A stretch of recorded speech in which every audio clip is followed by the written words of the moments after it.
Hey everybody, welcome back. It's Business, and I just want to say thank you everybody. We hit 3,000 subscribers. Yeah. Yeah, 2 months ago, put up a video for reaching 1,000 subscribers on the YouTube channel, and now we're at 3,000. So, we'll celebrate with a quad citadel shot on a Congo from 21 plus kilometers or something, and that was totally unexpected.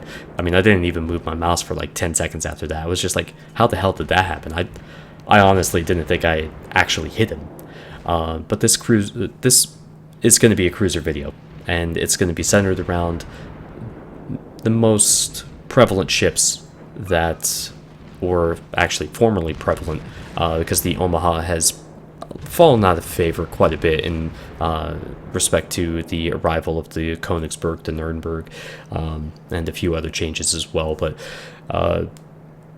really,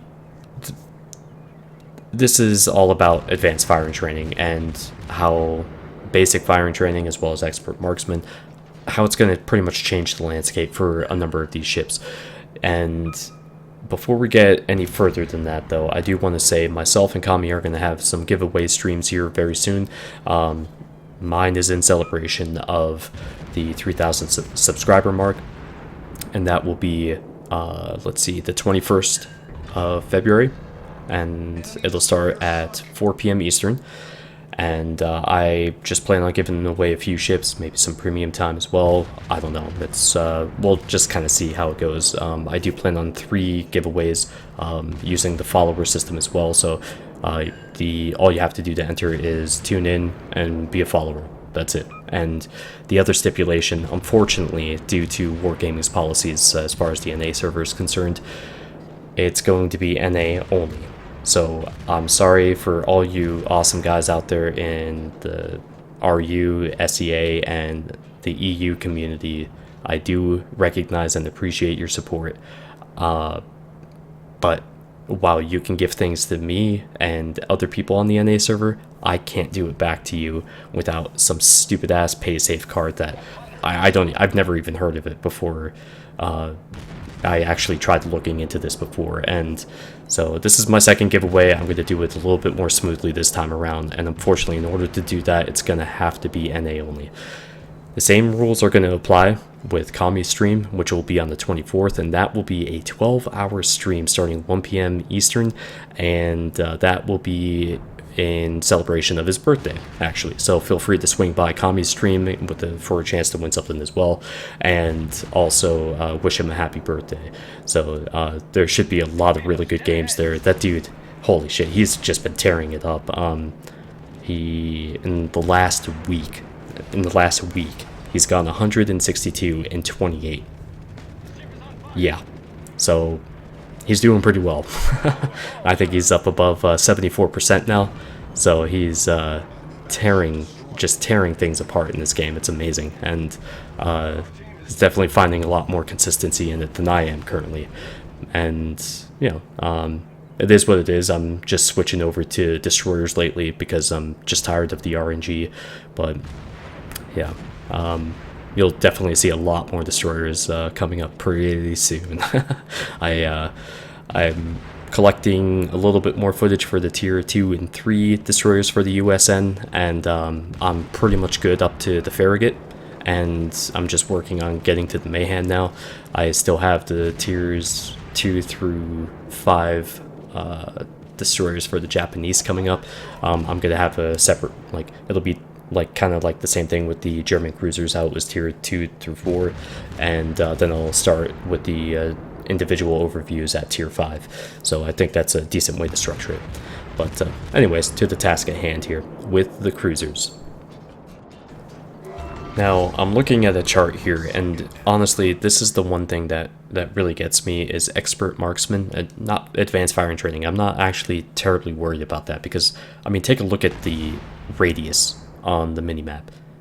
I mean, this is, me playing the Murmansk. I'm obviously plenty skilled with it as far as the captain's concerned, so I have quite a bit of range. And I will say before we get underway with this, the guy in the New Mexico here, this is how you play with a cruiser on your teammate, or as a cruiser player with a battleship, he's going to take a shitload of damage, and I'm going to try to knock out as many of these guys as I can while he's trying to do the same.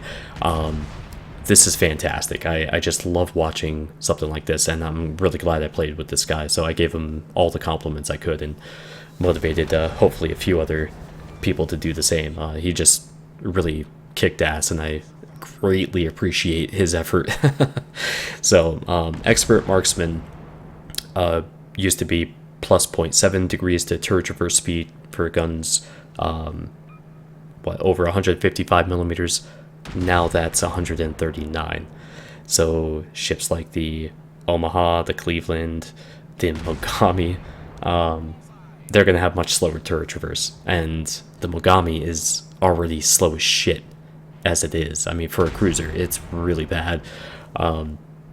It's going to be even harder to play that now. And having the 1-2 punch of the reduction...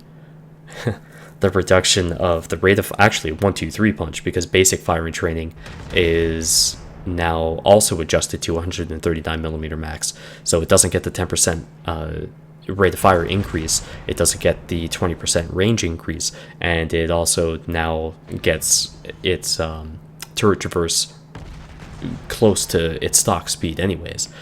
So what the hell are you supposed to do with it?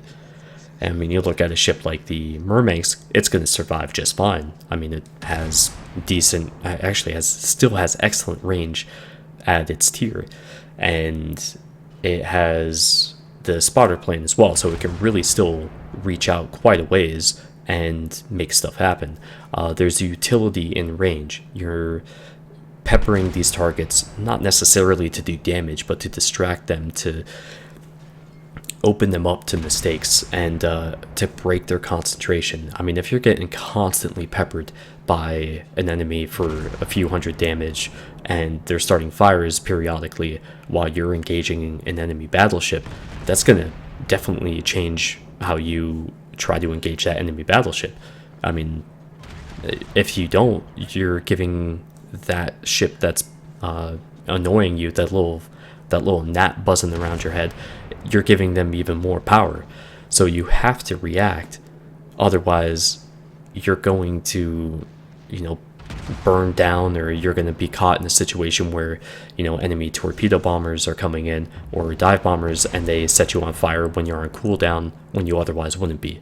And you have to really think ahead. And speaking of thinking ahead, this is an interesting situation. I really thought these torpedoes would do more damage, and ended up having to play chicken a little bit with this New Mexico, but yeah, luckily he shot HE, because otherwise I'd be dead, very, very dead. But managed 5 hits out of the 6 with the torpedoes, and I play chicken with him, and I'm trying to outrun his turrets here, which right now I'm good. And I do a sweet move here. I was pretty happy with this, and this was on stream too, so everyone's like, oh man, that was totally cool. Actually, nobody said that, they just said nice job, but managed to get the kill here, and I felt pretty good about that. But especially considering how many ships we were actually up against, that was pretty awesome. And I just wanted to say, if you see somebody pull something like that New Mexico did, Pete Unconquerable, I think his name was, please make sure you give them a commendation, like, use that karma system and give them a compliment, that sort of thing.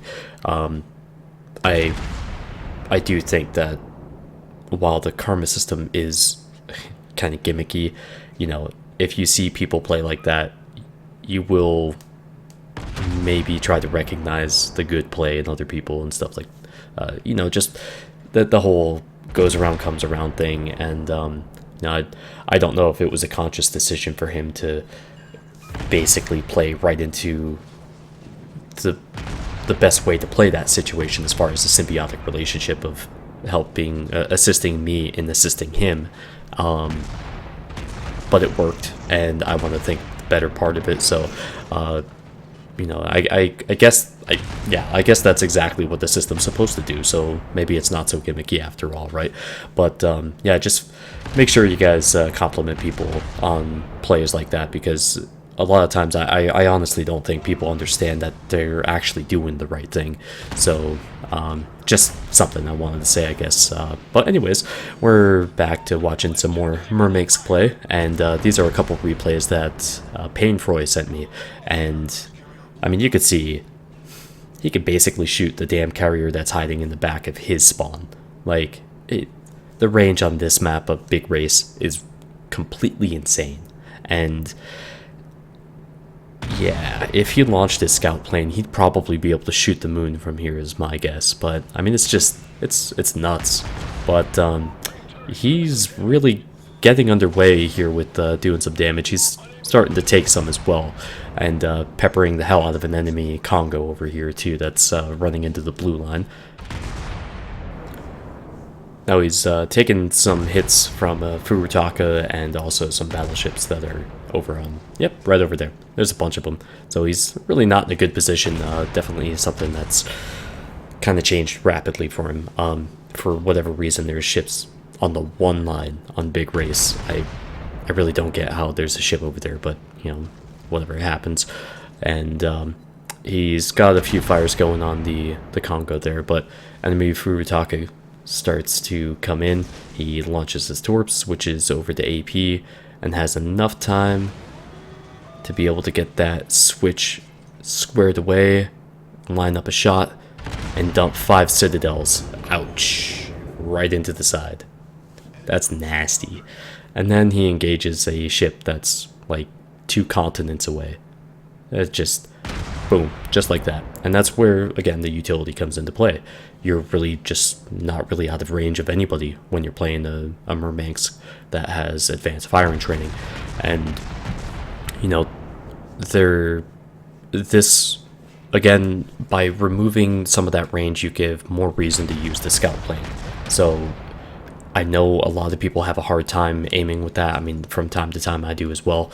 I'm not gonna lie, it's can be kind of fishy from time to time. But as you saw in the opening clip there with the Congo, or the Fuso against the Congo, you could still manage some good stuff, even if you don't necessarily have much control over what you're actually managing, thanks to glorious RNG. But he's starting to pepper a enemy ship over there at the south, and the funny thing is he's still citadeling him from this range. I mean, that's actually pretty damn impressive in my opinion. But you know, the Murmansk is a special case to me. I think while it's a fantastic ship, I mean, I really do love playing it.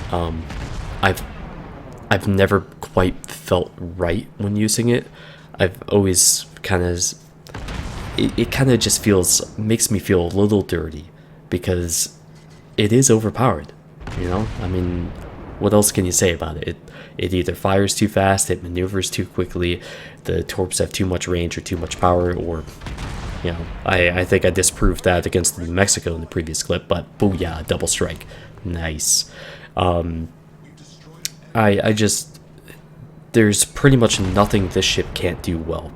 And that's the weird part, is it's about damn time this happened. But, you know, then you look at something like the Kutuzov, and it doesn't really receive much of any nerf. So why is that? And, you know, does that give credence to whether or not, you know, that ship is paid to win? Because that's not a subject I broach upon in this, and I think there's actually an argument in respect to the Kutuzov. I think that's basically, they were just appeasing people and trying to jump ahead of a bunch of complaints, and when all it does is create a bunch more complaints. I mean, there's really no win situation there, I guess, and there's a Kraken for you. I just think that I think they should have taken their time with the Kutuzov and had it affected like all the other ships, and then in the next small patch or something, you know, where they get some more information, some more feedback and whatnot, then they can make the decision about what to do and what nerfs or buffs to implement. I've always had a bit of an issue with how they have done this game, as far as swinging the pendulum way too far back and forth and not being able to find any type of balance. And it comes back to the cruisers being really out of place in a lot of situations, as far as the battleship meta, their cannon fodder. I mean, they're basically there in a lot of respects to feed the damage totals and the XP totals for battleships. And when you take away, and let me just cut to this, AP against the side of an Omaha. Look at this grouping, and it's, oh my god. 6 Citadels, and of course almost dead, but look at this second grouping. Holy shit, that is perfect. Oh my god, I am going to be playing the ship a lot more, with or without advanced firing training and all that crap. The Cleveland is just a monster, and here's a really good example of AP versus HE. And I will say, I wish I had this first salvo back. I messed up the aim. I didn't account for some movement here, and I did almost nothing to him. I could have done so much more, and I'm starting off with lower health than him, and he's using HE. I'm gonna strictly use AP. So I thought this was gonna be a ram situation too, and luckily it did not turn out to be that way. But get some Citadel damage in against him, and I position myself perpendicular, and that actually doesn't really, it kind of makes it harder for his HE to do the job, and it reduces the amount of turrets that are shooting at me, while I have almost as much as I can shoot at him. And that was a nice drop by the carrier there. He was trying to support me. But we switch over to the Mogami, which is now pretty much the bastard child of the game. I'm not gonna lie to you, this oh boy, there's a lot to talk about with this ship.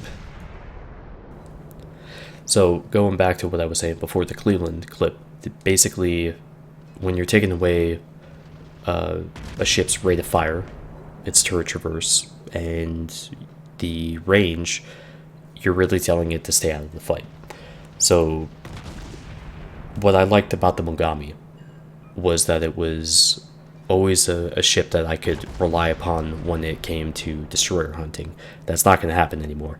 The Miyoko's issue, the big issue with the Miyoko is the turrets, as far as the rudder shift and the turret traverse. You will constantly miss situations where you have your ship outmaneuvering the turrets, so you're kind of playing back to try to compensate for that and get your guns on target and fire. That's probably going to be something that's going to happen here with the Mogami now too, because the expert marksman is going to be pretty much useless. You're going to have 35 seconds, something like that, turret traverse. So when you're going up against ships at close range, like destroyers, you're going to have a bit of a harder time, and it's not going to be as clear cut as it used to be, because god, I loved shooting 15 damn shells at a destroyer at close range. I mean, it just always felt good. And the funny part is that this is a question I've had a lot, and I pretty much knew the answer the second I heard about this. No, this does not bring the Mogami with 203mm guns to relevance at all. In fact, I would say it actually reduces the relevance of the 203mm Mogami. The reason is the Atago. The Atago is the best version of the 203mm Mogami. And that's that. It's a better ship with the 203s. I mean, there's no question about it. It's actually even better in any case than the Mogami would be. I mean, you get the heal. I mean, that alone, even though it's not much, you will earn Dreadnought with that if you get hit a few times and you pop your heal a few times during the match. It's that simple. And I really think the Mogami with 203s should have a range increase. The 155s should have their range as it is. Like if it was 16.2 kilometers, 16.8 kilometers, something like that. I don't know. For the 203s, I think that would make sense, but it would also add a bit more diversity. Maybe people would actually like have to think about what they were running instead of just always choosing rate of fire, because no matter what the case is, rate of fire wins out. I mean, it's always something that's more worthwhile, and I really think that that's a mistake. That's not really how it should be. You're not given, like, there's no real choice there. Like, I would always take rate of fire for any given ship or more guns. I mean, look at the Farragut, right? Or a lot of the USN destroyers. The Farragut has 5 guns on its base hull, and the 2 other hulls lose a turret in favor of more AA. Like, I don't give a shit about that. I want the gun. Like, that's what I want, and that to me it's just like, that's a no-brainer. Why the hell would I even try that? And you see him get a crack in here with a whopping 30 damage for that, and manages to launch his starboard torps here. And this is Hunting Party, by the way. I did fail to mention that at the start of this replay. He was the guy that did like 77,000 damage to the Yamato a few videos ago in like 2 seconds with the torps and the quad citadel in his turrets. That was just amazing. But he manages to get off those torps there and send them off to the Colorado, who just seems magnetically drawn to him. And obviously Hunting Party is gonna pass here in just a second, but he does get the 1 hit and the 2 and dies shortly thereafter. But when it comes down to it, I mean, I just gotta see how this all goes. I gotta play it, and I don't think the sky is falling. I think a lot of things are changing, and some of it's good, some of it's not good. I don't agree with some of the changes. I completely applaud, finally, some of the other ones. I'm interested in seeing how the manual AA fire control and the manual secondary fire control work, and I can't imagine anybody in an Izumo or a Yamato not running a full secondary build, because it's going to be amazing. But the Mogami is still going to have relevance even in tier 10 matches. It's still going to light the Yamatos and Montanas, Iowas, whatever, up like crazy, and it's just not going to be as good, which, I mean, considering how things were with the ship for so long, I mean, it's really not that bad. And I did want to commend this guy, by the way, and all the destroyers in this particular match are Fubuki, the Fletcher, and the Khabarovsk. Holy shit, these guys did some work, especially this guy in the cab. He, my god, his AP work on some of these ships was awesome, and he did just a great job. Apparently, he said he was drunk, so that's even better. But again, I just wanted to finish this up with saying that, yeah, a lot of changes are in place. By the time you view this video, and there's going to be a lot more changes coming up. It's the nature of the beast. You gotta roll with it and see where it takes us. Who knows? I mean, a year from now, we could be like, wow, this game looks so outdated, and all this information is so, completely wrong now. I mean, we don't know where they're gonna go with it, right? But either way, I just wanted to say again, I will be streaming and doing a giveaway on the 21st. And at 4 p.m. Eastern, Kami will be doing a stream and giveaway for a 12-hour stream on Wednesday, starting the 24th, starting at 1 p.m. Eastern. And we hope you join us, and we want to give back to you guys for being badasses and hanging out with us. And it makes everything more fun when we're streaming, and obviously for me when I'm doing the YouTube comments and stuff. Like, I spend a lot of time replying back to you guys, and it's because I want to answer your questions or interact with you guys because I think it's fun, and that's what this is all about. I mean, we're all here for a game and to BS with each other, and I'm totally cool with it. So again, thank you all so very much for the 3,000 subscriber mark, and hope to see you out there. Actually, I'll be streaming today at 3 p.m. Eastern, and Kami will be as well, so feel free to multi-twitch and get 2 streams going. It's a lot of fun watching that, but either way, thanks guys, and I'll see you next time. Take care.